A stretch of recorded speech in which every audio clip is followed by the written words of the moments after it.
Hello. In the previous video, I explained the automation execution method for executing the test case.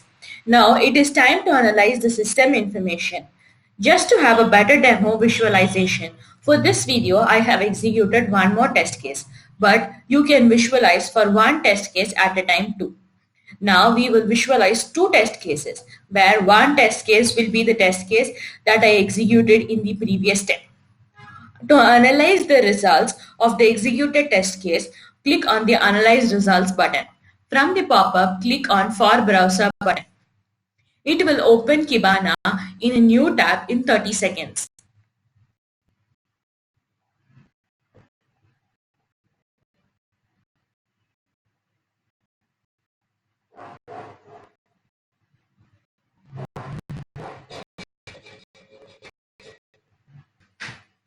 This will show the system information like CPU and memory usage during the execution of the test cases. At first, it may not display the chart, but it will get auto-refreshed for 4 times in a time interval of 30 seconds for the first 2 minutes. After the first 30 seconds, the charts will come up automatically. There are 4 charts. The first and the second displays the utilization of CPU and memory for each test case marked in the index.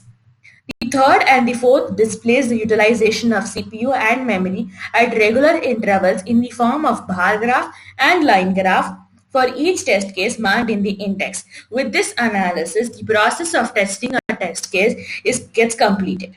To post your projects, visit our website TestOnNeed.com. For furthermore assistance, contact us on sales@TestOnNeed.com. Do connect with us on our Twitter and LinkedIn accounts. Stay tuned. Thank you.